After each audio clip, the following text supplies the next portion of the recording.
Apa kabarmu? Kotakus berharap kalian senantiasa selalu diberkati Tuhan, dilindungi Tuhan, dan berikan anugerah yang dari Tuhan. Ayo, kita sebelum menaikkan pujian penyembahan, mari kita sama-sama berdoa terlebih dahulu. Bapa, di dalam nama Tuhan kami Yesus Kristus, selamat pagi Tuhan. Kembali kami ucap syukur Tuhan buat perlindungan Tuhan sepanjang malam hari di dalam kami beristirahat. Terima kasih untuk pagi hari Tuhan, kami boleh merasakan napas kehidupan kami kembali.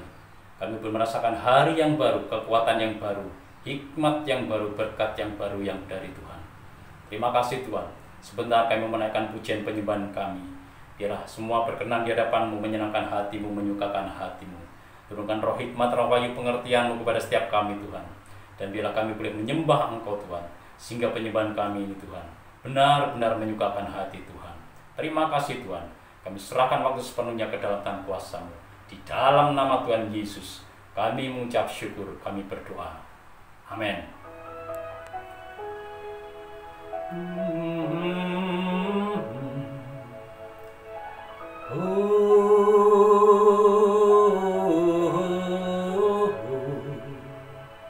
Kau Tuhan jadi andalanku, hanya Kau Tuhan yang ku percaya. Di saat aku sudah tak mampu, hanya Yesus sanggup melakukannya. Aku percaya ada mujizat. Aku percaya Tuhanku dahsyat. Perbuatan ajaib telah dikerjakannya. Aku percaya ada mujizat.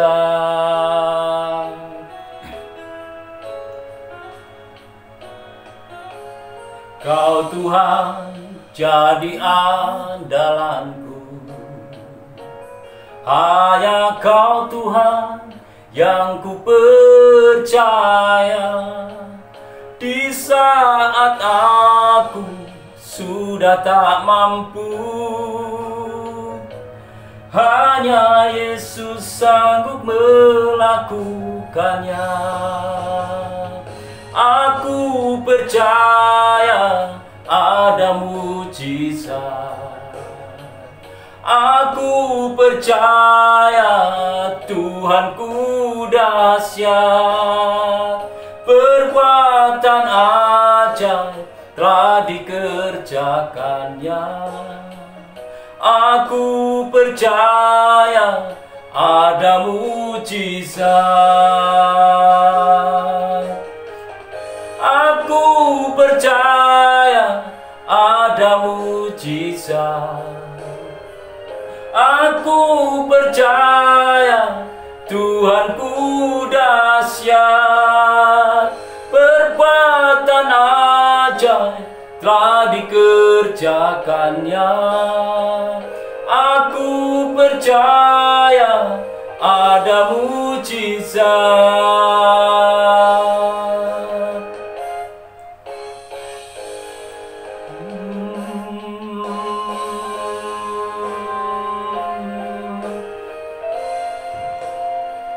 Aku percaya ada mujizat.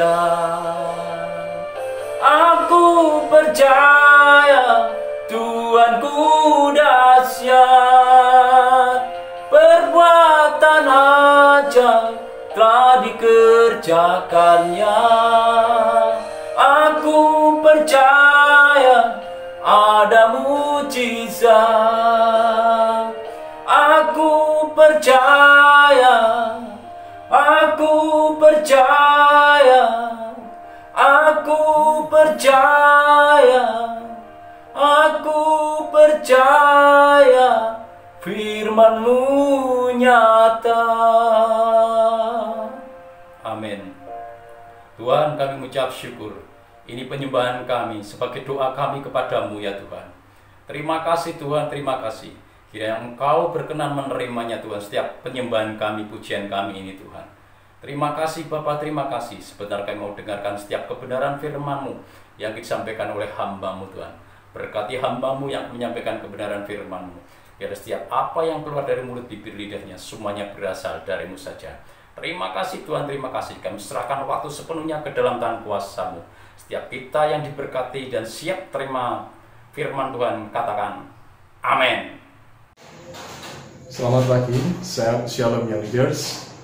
Kita berjumpa lagi di Bible Study bersama Coach Dias. Kita akan belajar firman pada kesempatan pagi ini. Sebelumnya kita akan berdoa dulu. Yuk kita berdoa, minta tolong Tuhan, minta tolong Roh Kudus jelaskan dan buat kita makin mengerti kedalaman cinta Tuhan. Mari kita berdoa.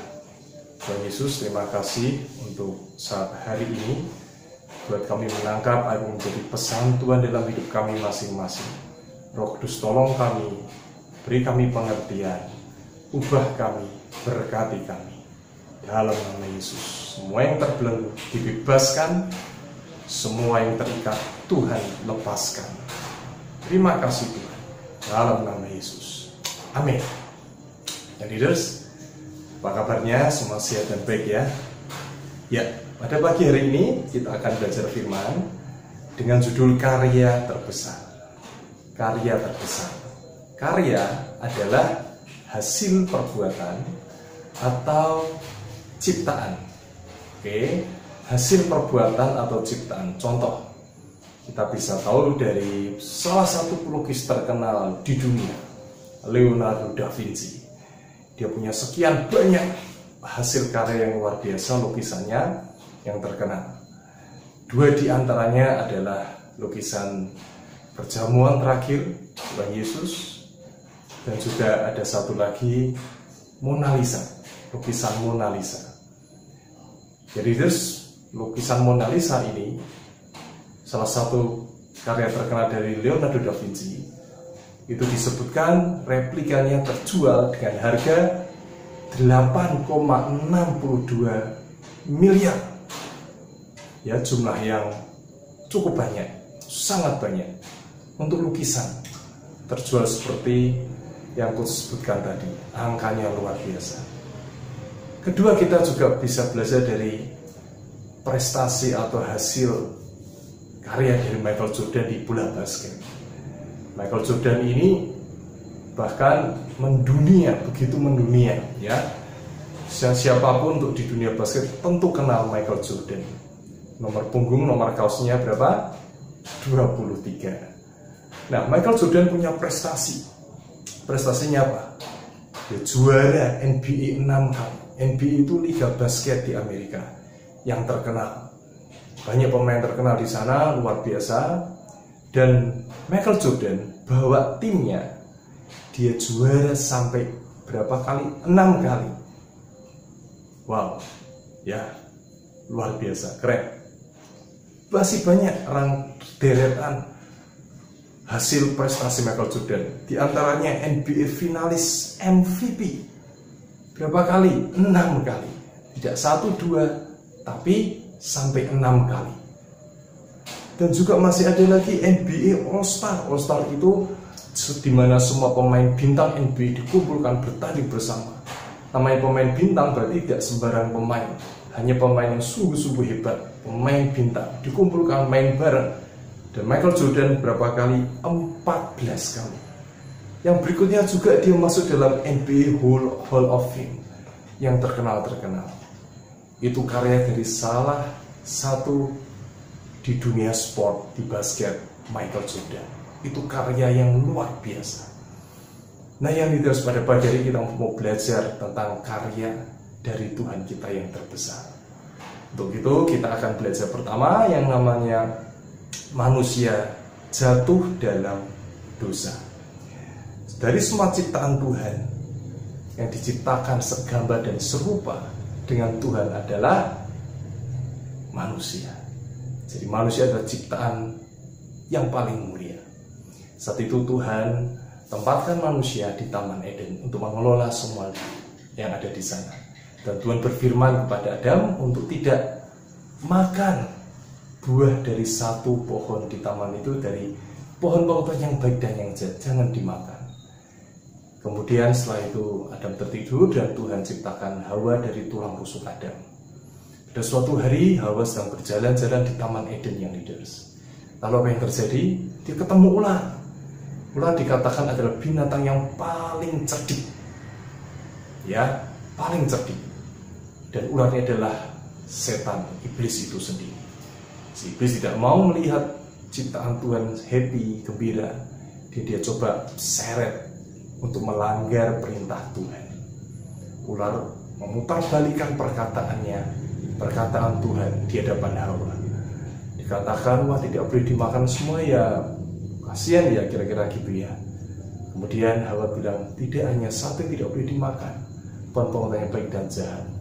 Si ular berkata, loh kalau kamu makan nanti akan jadi seperti Allah loh. Terus dibujuk diraih. Akhirnya Hawa melihat buah itu terlihat menarik dan diambil dan dimakannya. Dosa selalu bungkusnya itu menarik yang leaders, selalu mengenakkan daging kita, selalu menarik, dan sampai tidak sadar kita sudah jatuh dalam dosa. Kalau dosa itu tidak menarik, ya pasti kita tidak akan melakukannya. Tapi terlalu sering dosa itu menarik banget. Jadi hati-hati yang leaders. Kemudian apa yang terjadi? Hawa makan buah itu dan diberikan ke Adam suaminya. Mereka berdua makan dan melanggar perintah Allah, dan mereka berdosa. Dosa artinya apa? Dosa artinya itu missed. Ada yang meleset. Kalau pemain bola, sepak bola kau tendang bola dan meleset, tidak masuk ke gawang. Atau pemain basket kau tembakkan bola, tidak masuk ke ring basket, missed. Tidak tepat sasaran, itu dosa. Seringkali ketidaktepatan kita hidup dalam Tuhan bisa membawa kita ke dalam dosa. Tapi karena anugerahnya, kasihnya, dia bawa kita, dia angkat kita lagi sehingga kita tidak jatuh tergeletak. Yang tidak apa yang terjadi saat Adam dan Hawa berdosa. Dia tahu, dia langgar, dan dia bersembunyi. Akhirnya Tuhan datang yang leaders. Ya, Tuhan datang. Kejadian 3 itu sampai 12. Saat mereka berbuat dosa, Allah menjumpai mereka dulu di Taman Eden. Bahkan dalam kejatuhan kita terhadap dosa, Tuhan tetap mau jumpai kita. Dan Hawa sembunyi yang leaders. Saat itu mereka dengar langkah Tuhan dan mereka sembunyi. Yang menarik dari sini adalah ketika manusia jatuh dalam dosa, Tuhan tetap ada kerinduan inisiatif. Dia pengen ketemu. Yang leaders, kalau ada orang yang nyebelin kita ya, seringkali kita tidak mau ketemu, bahkan menjauhinya. Bedanya dengan Tuhan apa? Tuhan tetap mau ketemu kita. Artinya, kerinduan Tuhan untuk berjumpa dengan kita jauh lebih besar daripada kerinduan kita ketemu Tuhan. Dan Tuhan menjumpai mereka. Itulah kejatuhan manusia di dalam dosa yang leaders. Yang leaders, kita paham, hari itu manusia jatuh dalam dosa dan diusir dari Taman Eden. Dan hidupnya tidak lagi di Taman Eden, tapi harus berpeluh dan sebagainya. Kejatuhan manusia dalam dosa ini yang leaders, diperlukan namanya penebusan. Saat kita berbuat dosa, sebenarnya kita sedang berhutang. Ada 5 poin Tuhan berikan kepada kita. 2 poin kita tidak bisa, kita sedang berhutang. Ada 5 soal guru berikan kepada kita. Kita hanya bisa 4, 1 tidak bisa. Artinya nilai kita tidak full point, ada yang kurang nih. Ketika kita tidak bisa melakukan apa yang Tuhan mau, ada perintah Allah, 10 perintah Allah, kita tidak bisa mengerjakannya, kita jatuh dalam dosa, perlu yang namanya ditebus. Apa itu penebusan? Penebusan adalah sesuatu, pembebasan dari sesuatu yang jahat dengan pembayaran suatu harga. Itulah penebusan Tuhan untuk kita, yaitu apa? Dengan darah yang mahal. 1 Petrus 1 ayat 18 ayat 19, sebab kamu tahu bahwa kamu telah ditebus dari cara hidupmu yang sia-sia Kita punya cara hidup yang sia-sia, yang kebangetan yang leaders, ya. Kemalasan kita, kesombongan kita, kedagingan kita, apalagi begitu banyak tegar tengkuknya kita, kebebalan kita, jahatnya kita, banyak sekali. Yang kamu warisi dari nenek moyangmu itu bukan dengan barang yang fana, bukan pula dengan perak atau emas, melainkan apa? Dengan darah yang mahal, yaitu darah Kristus. Sama seperti darah anak domba yang tak bercacat dan tak bercela. Anak domba digambarkan seringkali sebagai hewan yang begitu jinak gitu ya, seperti Tuhan, seperti domba yang kalau dia tidak protes, dia tidak apa, dia mati, dia nuruti kehendak bapaknya, taat sampai mati di kayu salib. Makanya bapak begitu mengasihi Tuhan, anaknya yang tunggal ini. Yang leaders, itu yang terjadi. Kita ditebus dengan darah yang mahal. Kalau bapak sampai berkata darah yang mahal, itu sangat mahal. Kalau orang terkaya di dunia ini punya begitu banyak uang, itu sama sekali tidak ada bandingnya dengan bapak. Kalau bapak bilang mahal, ya mahal. Orang terkaya di dunia pun tidak bisa menggantikannya. Nah, harus dengan darah yang mahal. Dosa kita tidak bisa ditebus dengan kita berbuat amal, berbuat baik. Tidak bisa. Penebusan dengan sebuah harga, yaitu darah Tuhan Yesus.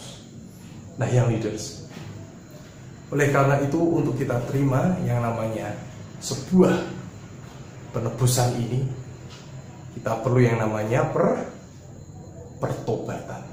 Ya, apa itu pertobatan? Pertobatan adalah tindakan orang berdosa untuk berbalik kepada Allah.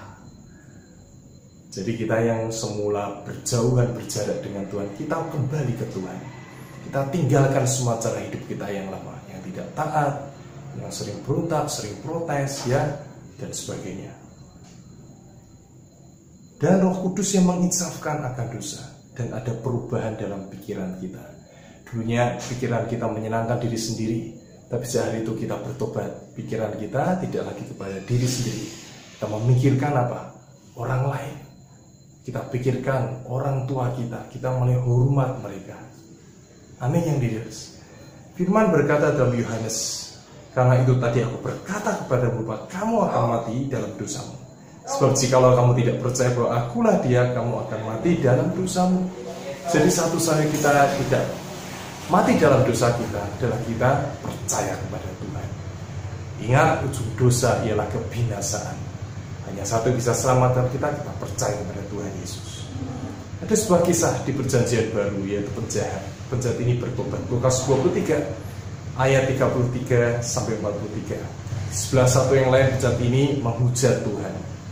Ya, kira-kira dia berkata, "Kamu anak Allah, ayo bebaskan dirimu." Tapi penjahat yang di satu sisinya menegur, "Tidakkah engkau takut juga tidak kepada Allah, sedang engkau menerima hukuman yang sama?" Ini penjahat yang leaders. Penjahat apa? Orang yang jahat, orang yang dihukum dengan kayu salib. Artinya dia benar-benar mengalami hukuman yang terkutuk. Salib dikatakan terkutuk pada zaman itu. Disiksa, disalibkan. Orang yang disalibkan dikatakan orang yang terkutuk. Tapi penjahat ini, dia berbuat sesuatu yang ajaib.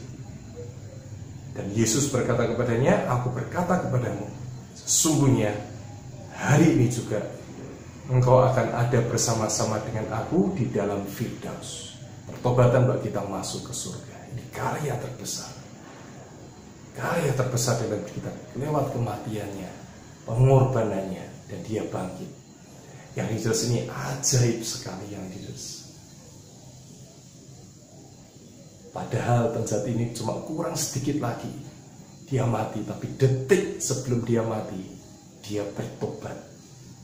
Dia bertobat dan masuk surga. Hari itu juga dia masuk surga. Kita tidak bisa bilang seperti, "Ya adalah nanti besoklah aku tak bertobat, besok aku tak mulai kumpulkan semua tugas deh, sekarang aku tak enak-enak." Tidak bisa kita memanipulasi, menipu Tuhan seperti itu. Kalau engkau tahu di lubuk hatimu yang terdalam harus bertobat, itulah pertobatan yang sejati. Tidak ada omongan kayak gitu lagi, nantilah 1 jam lagi aku bertobat. Bertobat detik itu juga. Roh Kudus insafkan kita.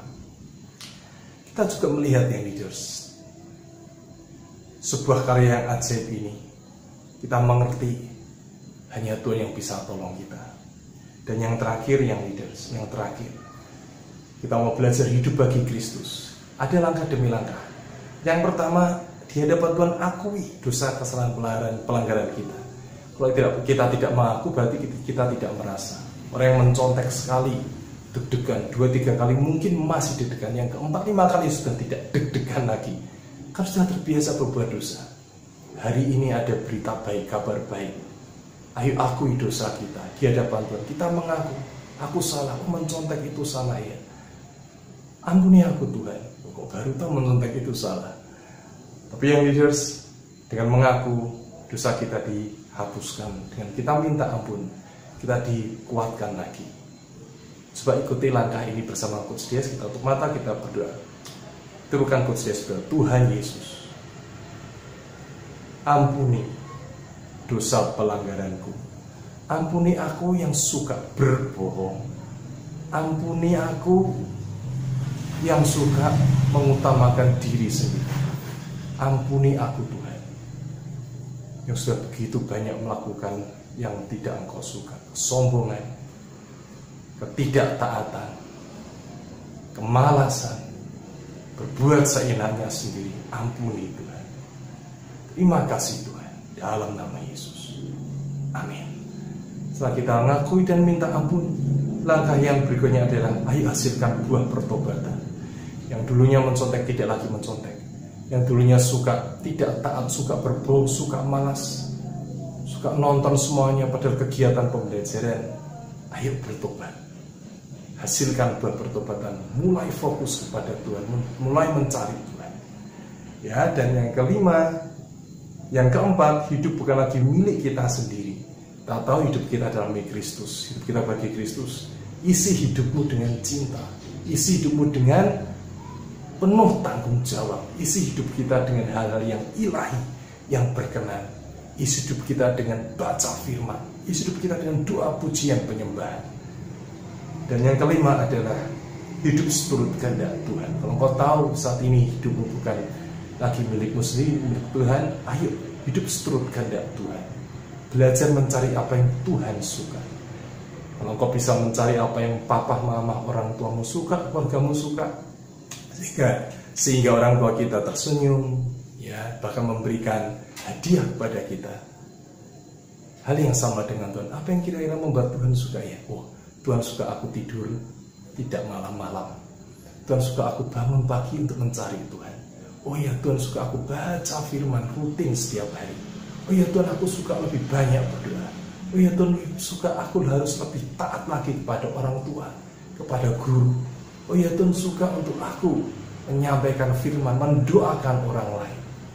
Cari apa yang Tuhan suka, dan hidup kita seturut kehendak Tuhan. Itulah hidup bagi Kristus. Amin. Mari kita berdoa bersama, kita tutup Bible study pada kesempatan ini. Tutup mata, kita berdoa sama-sama. Bapa di surga, terima kasih. Dan setiap young leaders yang saat ini menyaksikan atau belum, Roh Kudus Engkau jamah mereka. Bapak, setiap yang terbelenggu dibebaskan. Semua ikatan terhadap game, semua tontonan, hamba berdoa dilepaskan pagi hari ini dengan kuasa otoritas dari Tuhan. Bahkan yang sakit sudah disembuhkan. Tidak ada lagi sakit penyakit apapun dalam hidup kami, atas kota kami, bangsa Indonesia. Shalom menguasai kota bangsa kami. Keluarga demi keluarga dipulihkan. Ada pemulihan dalam keluarga. Ada cinta kasih Tuhan di tengah-tengah keluarga demi keluarga. Ada setiap keluarga membangun mesbah, berdoa mengajak ayah, ibu, anak-anak berdoa bersama setiap hari. Baca firman, mendoakan kota bangsa. Makasih Tuhan, hamba berdebat masa depan yang leaders, dalam masa depan yang hilang gemilang. Karena Tuhan di hidup kami dan karena kami hidup bagi Kristus. Terima kasih Tuhan. Meteraikan semuanya, bersyukur kepada Bapa yang baik. Dalam nama Yesus. Yang percaya berkata, amin. Makasih yang sudah aktif, sudah absen di live chat, sudah mencatat catatan devotion, kumpulkan langsung, dan kita akan masuk pelajaran berikutnya. Ingat, rajin, dan tetap semangat. Tuhan Yesus memberkati. Shalom. Ku di tanganmu, ku di hatimu, di pikiranmu, di rencanamu. Tak pernah ku sendiri.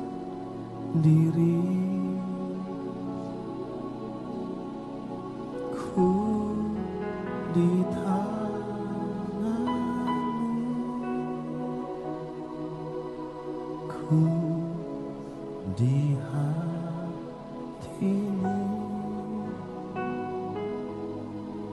di pikiranmu, di rencanamu.